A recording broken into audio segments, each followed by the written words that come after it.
സ്നേഹം നിറഞ്ഞ ദൈവമേ, ഞങ്ങളുടെ വാഴ്ത്തപ്പെട്ട സ്വർഗീയ പിതാവേ, മനോഹരമായൊരു പ്രഭാതം കൊണ്ട് ദിവസം കൂടെ കാണുവാൻ ഞങ്ങൾക്ക് തന്ന ഭാഗ്യത്തിനായി ഞങ്ങളിങ്ങനെ സ്തുതിക്കുന്നു. അങ്ങയുടെ തിരുനാമത്തെ മഹത്വപ്പെടുത്തുന്നു. ഓരോ ദിവസവും അവിടുത്തെ പുതിയ കൃപയും പുതിയതേയും ഞങ്ങളെ അണിയിക്കണമേ. അവിടുത്തെ കൃപകളെ ഞങ്ങൾക്ക് മനസ്സിലാക്കുവാനും അവിടുത്തെ കൃപകളെ വർണ്ണിക്കുവാനും ഞങ്ങളുടെ നാവുകളെ അവിടുന്ന് തുറക്കണമേ. ഞങ്ങളുടെ ഉൾനയനങ്ങളെ പ്രകാശിപ്പിക്കണമേ എന്ന് പ്രാർത്ഥിക്കുന്നു. ഞങ്ങളുടെ ചിന്ത അവിടുന്ന് തിരുവഴുത്തിൽ കൂടെ ഞങ്ങളോട് സംസാരിക്കണമേ. പരിശുദ്ധാത്മാവാം ദൈവമേ, അതിൻ്റെ ആഴങ്ങൾ ഞങ്ങൾക്ക് ആവശ്യമുള്ള പ്രകാരം അവിടുന്ന് വിവരിച്ചു തരണമേ. ആ തിരുവചനം ഞങ്ങളുടെ ജീവിതത്തിൽ പ്രവർത്തിക്കുവാൻ, അത് പ്രാവർത്തികമാക്കുവാൻ എല്ലാം കൃപ ഞങ്ങൾക്ക് തരണമേ എന്ന് പ്രാർത്ഥിക്കുന്നു. ഇത്രത്തോളം നടത്തിയ എല്ലാ കൃപകൾക്കായ സ്തുതി. തോന്നുന്ന കൃപയെ ഞങ്ങളെ പൊതിയണമേ. യേശുവിൻ്റെ നാമത്തിൽ ഞങ്ങൾ താഴ്മയപേക്ഷിക്കുന്നു. കൃപയോടെ കേൾക്കണം സ്വർഗീയ പിതാവേ. ആമേൻ. ദൈവ തിരുനാമത്തിന് മഹത്വം ഉണ്ടാകട്ടെ. ദൈവത്തിൻ്റെ അതിപരിശുദ്ധ നാമം, അത്ഭുതമേറിയ സ്നേഹനാമം നമ്മൾ കൂടെ മഹത്വപ്പെടുത്തുവാൻ ദൈവം ഇടയാക്കട്ടെ. ദൈവകൃപ നമ്മളെ ചുറ്റിപ്പൊതിയട്ടെ എന്ന് പ്രാർത്ഥിക്കുകയും ചെയ്യുന്നു.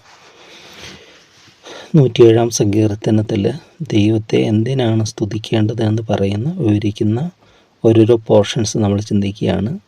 ദൈവം ചെയ്ത നന്മകളെ ഓർത്ത് ദൈവത്തെ സ്തുതിക്കണം. നമ്മുടെ ജീവിതങ്ങളിൽ തിരിഞ്ഞ് നോക്കി ദൈവയുടെ എല്ലാം നമ്മളെ വിടുവിച്ചു, വീണ്ടെടുത്തു, അത്ഭുതകരമായി നടത്തി, എല്ലാം അത് നമ്മൾ ഓർത്ത് ദൈവത്തെ സ്തുതിക്കണമെന്നാണ് ഓരോന്നിനും പറയുന്നത്. ദൈവത്തിൽ നിന്നും അകലുമ്പോൾ ദൈവം ഒരു ശിക്ഷണങ്ങൾ കൊണ്ടും ശാസനങ്ങൾ കൊണ്ടും ദൈവത്തിലേക്ക് മടക്കി വരുത്തുകയാണ്. കാരണം ദൈവത്തിൻ്റെ സ്നേഹമാണത്. കഷ്ടത അവർക്ക് വരുത്തുന്നതും അവർക്ക് പ്രതിസന്ധികൾ വരുന്നതും എല്ലാം അവർ ദൈവത്തിലേക്ക് തിരിയാനാണ്.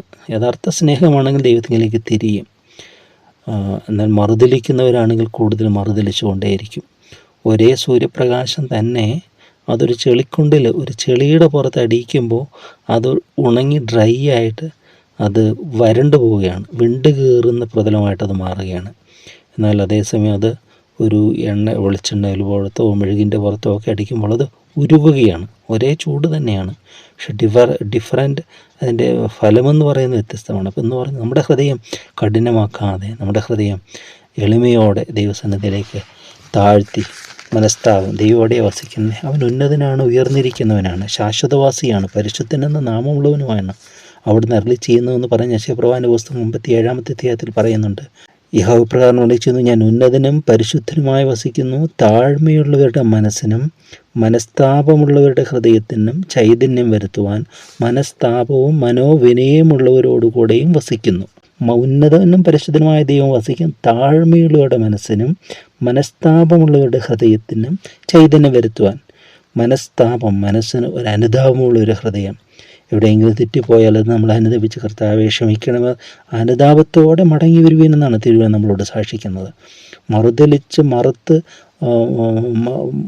മറുതലിച്ച് പോകാനല്ല, മാറിപ്പോകുവാനല്ല, അനുതാപത്തോടെ എവിടെയെങ്കിലും ദൈവം നമ്മളെ ശിക്ഷിക്കുമ്പോൾ, ശാസിക്കുമ്പോൾ അത് തിരിച്ചറിഞ്ഞ് നമ്മുടെ ഗുണത്തിനായി തന്നെ അവൻ ശിക്ഷിക്കുന്നത്, വെറുതെയല്ല എന്ന് തിരിച്ചറിഞ്ഞ് നമ്മൾ അതിൽ കൂടെ പാഠം പഠിച്ച് നമ്മൾ ദൈവത്തിലേക്ക് മടങ്ങി വരാനായിട്ടാണ് ദൈവം നമ്മളെന്ന് ഉദ്ദേശിക്കുന്നത്. എല്ലാം പരീക്ഷകളും എല്ലാ പ്രതിസന്ധികളും എല്ലാം ശാസ്ത്രങ്ങളും ശിക്ഷണങ്ങളും ആയിരിക്കണമെന്നില്ല. പലതും പഠിപ്പിക്കുവാനായിട്ട് വേണ്ടിയതാണ്. ചില കഷ്ടതകളെന്ന് പറയുന്നത് നമ്മളുടെ എന്തെങ്കിലും ദോഷങ്ങൾക്ക് മുഖാന്തരമല്ല. ചില കഷ്ടതകൾ നമ്മുടെ ജീവിതത്തിൽ അഭിമുഖീകരിച്ചിട്ട് ആ കഷ്ടതയിൽ കൂടെ ദൈവം നമ്മൾ കടത്തിവിട്ട് നമുക്ക് ആശ്വാസവും എല്ലാം തന്നുകൊണ്ട് നമ്മളെ പഠിപ്പിച്ചിട്ട് അപ്രകാരം കഷ്ടത്തിലുള്ളവരെ ആശ്വസിപ്പിക്കേണ്ടതിനാണ് ചില കഷ്ടതകൾ നമ്മുടെ ജീവിതത്തിൽ വരുന്നത്. അപ്പോൾ വ്യത്യസ്ത ഫേസസ് ഉണ്ട്, വ്യത്യസ്ത മുഖങ്ങളുണ്ട് ഓരോന്നിനും. അത് നമ്മൾ നമ്മുടെ ജീവിതത്തോട് ചേർത്ത് വെച്ചത് നമ്മൾ മനസ്സിലാക്കുമ്പോൾ ദൈവം നമുക്ക് മനസ്സിലാക്കി തരും. ആദ്യം അത് മനസ്സിലായെന്ന് വരികയില്ല. ശാന്തമായി നമ്മൾ ദിവസത്തിൽ ഇരിക്കുമ്പോൾ അതെല്ലാം കഴിഞ്ഞ് കഴിയുമ്പോൾ നമുക്ക് മനസ്സിലാകും എന്തിനാണ് ആ പ്രശ്നം വന്നത്, എന്നെ ദൈവത്തോട് അടുപ്പിക്കാൻ. എന്തിനാണ് ആ പ്രശ്നം വന്നത്, മറ്റുള്ളവരെ അതേപോലെ പോകുന്നവരെ ആശ്വസിപ്പിക്കാൻ. അങ്ങനെ പല രീതിയിൽ അതിനെ നമുക്ക് കണ്ടെത്താൻ സാധിക്കും. ഇവിടെ നമ്മൾ കഴിഞ്ഞ പ്രാവശ്യം ചിന്തിച്ചു, അവർക്ക് പട്ടണത്തിലെത്തി, അവർക്ക് നല്ലൊരു സങ്കേതങ്ങളൊക്കെ കിട്ടി. പക്ഷെ അവർ പിന്നെയും അവർ അകൃത്യങ്ങളിലേക്ക്, തിന്മകളിലേക്കൊക്കെ പോയി. അപ്പോൾ ദൈവം പിന്നെയും അവർ ശിക്ഷിക്കുകയാണ്. അവർ അന്ധകാരത്തിലും ഇരുളിലും ഒക്കെ ആയി പോകുന്നതൊക്കെ 13-ാമത്തെ വാക്യത്തിലേക്ക് നമ്മൾ ചിന്തിച്ചു. ഇരുട്ടിലും അന്ധതമസിലും ഒക്കെ. പക്ഷെ അവിടെ നിന്നൊക്കെ ദൈവം വിടുവിക്കുകയാണ്. അപ്പോൾ അങ്ങനെ വിടുവിക്കുമ്പോഴെല്ലാം എന്ത് ചെയ്യാണ്, അവർ യഹോവയെ അവൻ്റെ നന്മയെ ചൊല്ലി മനുഷ്യത്വമായി ചെയ്ത അത്ഭുതങ്ങളെ ചൊല്ലി സ്തുതിക്കട്ടെ എന്ന് പറയുകയാണ്. പിന്നെയും അവരുടെ ജീവിതത്തിൽ പ്രതിബന്ധങ്ങൾ വരികയാണ്, ഓരോരോ പ്രതിസന്ധികൾ, പ്രതികൂലങ്ങൾ.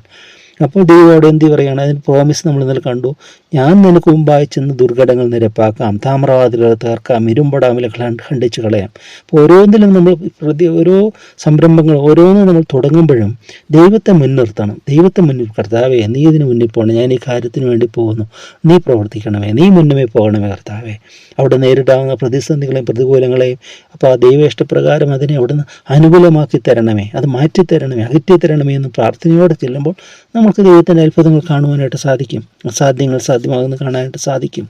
അങ്ങനെ ദൈവം പക്ഷെ പിന്നെ അവർക്ക് സംഭവിക്കുന്ന സകല ഭക്ഷണത്തോട് അവർക്ക് വെറുപ്പ് തോന്നുക, കാരണം മരണവാതിലുകൾ സമീപിച്ചിരിക്കുക.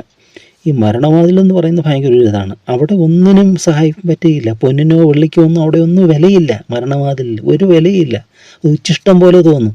അതിന് ഒരു വിലയും കാണുകയില്ല അതിന്. അതുകൊണ്ട് ഇവിടെ നമ്മൾ വിലയുള്ളതെന്ന് കാണുന്നുവെന്നും നമ്മുടെ ജീവിത പ്രയാണത്തിൻ്റെ പ്രയാണം തീരുന്ന സമയം അല്ലെങ്കിൽ ഇവിടെ നിന്ന് മാറ്റപ്പെടും, അതിനൊന്നും ഒരു വിലയില്ലാത്തതായിട്ട് നമുക്ക് മനസ്സിലാകാം. അതിനു വേണ്ടിയൊന്നുമല്ല നമ്മൾ അധ്വാനിക്കേണ്ടത്.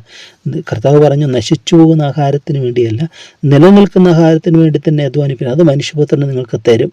യേശുവാണ് ജീവൻ്റെ അപ്പം, അതാണ് നമ്മുടെ നിത്യജീവൻ്റെ അപ്പം. നിത്യജീവൻ പ്രാപിച്ചുകൊണ്ട് നമുക്ക് മുമ്പോട്ട് പോകാനായിട്ട് സാധിക്കും. കഷ്ടതയിൽ ഈ ഭക്ഷണത്തോട് വെറുപ്പ് തോന്നിയ ആ രോഗത്തിൻ്റെയൊക്കെ സമയത്ത് അവർ കഷ്ടതയിൽ യഹോവയോട് നിലവിളിച്ചു, അവന് വെടിഞ്ഞെടുക്കുന്നത് വിടുവിച്ചു. അവൻ തൻ്റെ വചനത്തെ അയച്ച് അവരെ സൗഖ്യമാക്കി, അവരുടെ കുടികളിൽ നിന്ന് അവരെ വിടുവിച്ചു. വചനത്തിന് സൗഖ്യത്തിൻ്റെ ശക്തിയുണ്ട്.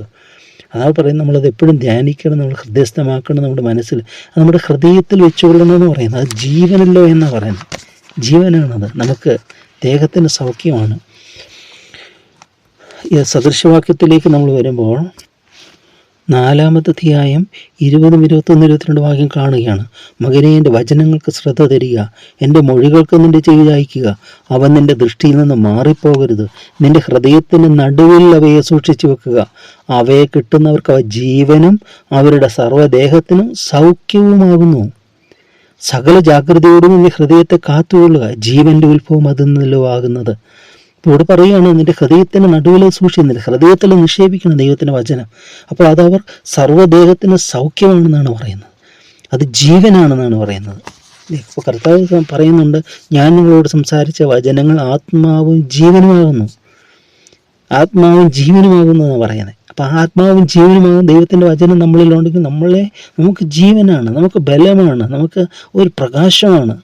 അതൊരു റിഫ്രഷ്മെൻ്റാണ് ഈ ദൈവത്തിൻ്റെ വചനം നമുക്ക് തരുന്നത്. ദൈവവചനം ധ്യാനിക്കുകയും പ്രാർത്ഥിക്കുകയും ഒക്കെ ചെയ്യുമ്പോൾ അതാണ് നമുക്ക് അടിസ്ഥാനങ്ങളുള്ള നമ്മൾ ഇത് ക്ഷണികമായ പലതിലും നമ്മൾ പോകല്ലേ. ഇപ്പോൾ യൗവനക്കാരൊക്കെ ചിന്തിക്കുക, ജിം പോലെയുള്ള, ജിമ്മിനൊന്നും പോകുന്ന തെറ്റെന്നല്ല പറയാം, പക്ഷേ അങ്ങനെയുള്ള പലതിലേക്ക് പോവുകയാണ് ദൈവത്തെ കൂടാതെ. പോയിട്ട് അത് എന്നേക്കും നിലനിൽക്കാൻ പറ്റുമോ? വാർദ്ധക്യത്തുള്ള ഒരാൾക്ക് ജിമ്മിൽ പോയി അവിടുത്തെ ആ സന്തോഷം ഇത് ചെയ്യാൻ പറ്റുമോ? ഇല്ല. അപ്പോൾ നമ്മൾ നിലനിൽക്കുന്നൊന്ന് ചിന്തിക്കുക, അതൊന്നും വേണ്ടെന്നല്ല പറഞ്ഞത്. ശരീര അഭ്യാസം അല്പം പ്രയോജനമുള്ള പറയുന്നുണ്ട്, എക്സസൈസ് പ്രയോജനമുള്ള, അല്പം പ്രയോജനമുള്ളതെന്നാണ് തിരുവനന്തപുരം പറയുന്നത്. അത് നമ്മുടെ ശരീരത്തിന് ആവശ്യമായിരിക്കും എക്സസൈസ് കൊടുക്കണം. പക്ഷേ ദൈവവചനമോ എന്നേക്കും നിലനിൽക്കുന്നതാണ് തുടർന്ന് പറയുന്നത്. ഇവിടെ പറയുന്നുണ്ട് 1 തീമോത്തിയോസ് 4-ാമത്തെ അധ്യായത്തിൽ പറയുകയാണ്, 8-ാമത്തെ വാക്യത്തിൽ, ശരീരാഭ്യാസം അല്പപ്രയോജനമുള്ളതത്രേ, എന്നാൽ ദൈവഭക്തിയോ ഇപ്പോഴത്തെ ജീവൻ്റെയും വരുവാനുള്ളതിൻ്റെയും വാഗ്ദത്തമുള്ളതാകിയാൽ സകലത്തിനും പ്രയോജനകരമാകുന്നു. കണ്ടോ, ദൈവഭക്തി അതാണ് നമ്മുടെ ഏറ്റവും വലുതായിട്ട് വേണ്ടത്. അതിനെ മുൻനിർത്തണം. അല്ലാതെ ഈ ലോകത്തിൻ്റെ പലതും നമ്മുടെ മുൻപിൽ നിർത്തി അതിൻ്റെ ബോഡി ബിൽഡിങ് അങ്ങനെയുള്ള കാര്യങ്ങൾ അതൊന്നുമല്ല. പുരുഷന്മാരാണെങ്കിൽ ബോഡി ബിൽഡിങ്ങിലേക്ക് പോകും, മറ്റുള്ളവരാണെങ്കിൽ സ്ലിം ആകാനായിട്ടുള്ളത്. അതൊന്നുമല്ല നമ്മുടെ വിഷയമെന്ന് പറയുന്നത്. ശരീരത്തെ നമ്മൾ സൂക്ഷിക്കണം, കാരണം ആത്മാവിൻ്റെ മന്ദിരമാണ്, ആത്മാവ് വസിക്കുന്ന ആലയമാണ് നമ്മുടെ ശരീരം. അപ്പോൾ അതിനെ നമ്മൾ സൂക്ഷിക്കണം, കെയർ ചെയ്യണം, പരിപാലിക്കണം, എല്ലാം വേണം അതിനെ നമ്മൾ ഉപേക്ഷയായി വിചാരിക്കരുത്. ചില ജഡങ്ങളെ ഉപേക്ഷയായിട്ട് വിചാരിച്ചുകൊണ്ട് പോകുന്നുണ്ട്. അങ്ങനെയുള്ളൊരു മിസ്റ്റിക് ഇതുണ്ട്, എന്താ പറയുന്നത്, ഈ അങ്ങനെയുള്ള ജീവിതക്രമത്തിൽ പോകുന്നവരുണ്ട്. ശരീരത്തെ ഉപേക്ഷിച്ചുകൊണ്ട് പോകും. പക്ഷേ അത് തെറ്റാണ് ദൈവത്തിൻ്റെ വചനം പറയുന്നത്. ശരീരം നമ്മളുടെ യജമാനാകാതെ ശരീരത്തിൻ്റെ ആഗ്രഹങ്ങളൊക്കെ അതിനൊക്കെ നമ്മൾ അതിനെയൊക്കെ നിയന്ത്രിക്കാനായിട്ട് സാധിക്കണം. അത് ദൈവത്തിൻ്റെ ആത്മാവിനാലാണ് നമുക്ക് സാധിക്കുന്നത്.